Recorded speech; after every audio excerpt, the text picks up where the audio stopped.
Quanto a isso... Jaime Ramos, qual é a sua opinião sobre estas detenções, estes alegados casos de corrupção que envolvem os vistos gold?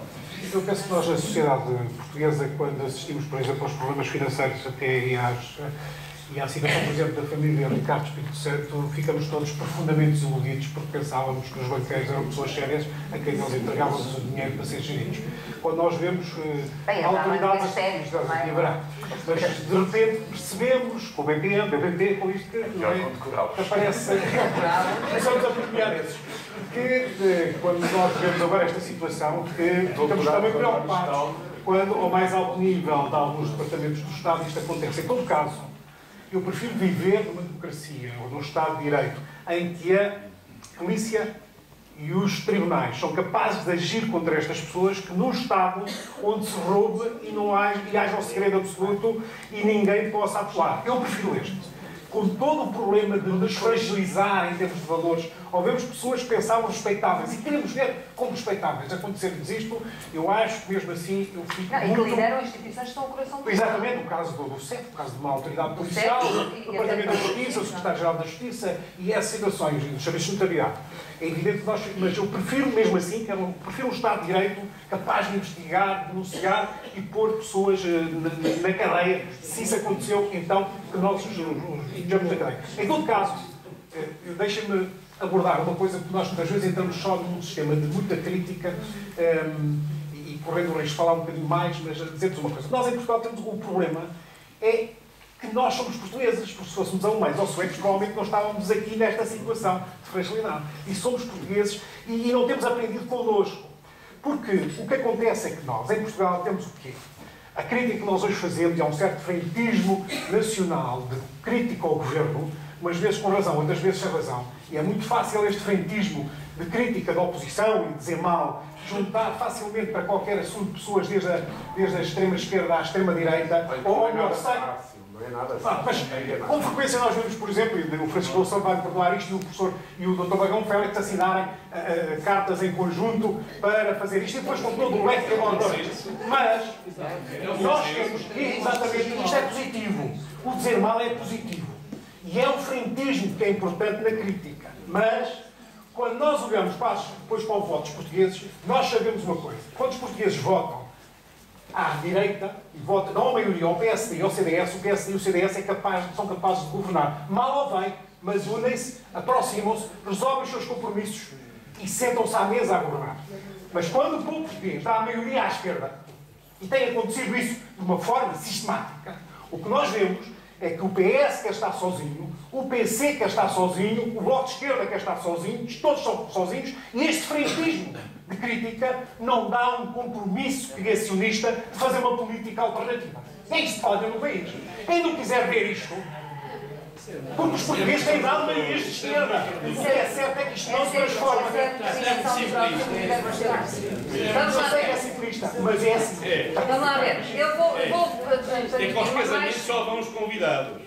E há gente que é excluída à partida. Portanto, metermos o PC e o Bloco de Esquerda no banquete do governo, isso é demagogia populista também. Quando as pessoas votam à esquerda, desculpa, quando votam no Partido Socialista, ou no PC, ou no Bloco de Esquerda, ou de outras forças de esquerda, os portugueses dão-nos maioria na Assembleia da República. Quem é que exclui quem? Não são os portugueses. Os portugueses deram a maioria na Assembleia da República. Quem exclui quem? Doutor Jaime Ramos, mas o que é que a volta é com a perdigota? É que o fórum em Portugal. Não, e agora está a falar... Não, eu estou a falar... Eu vou-te explicar.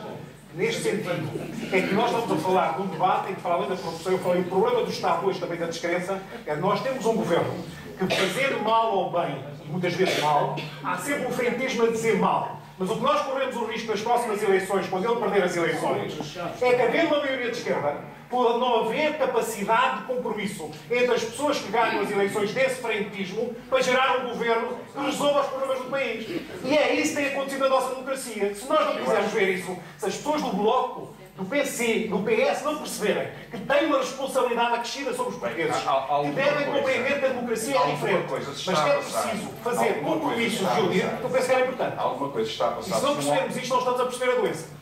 Alguma coisa está a passar se um homem do PSD aproveita um debate sobre o 100º aniversário da Primeira Guerra Mundial para, anunciando a derrota do seu partido, sugerir que a esquerda se junte.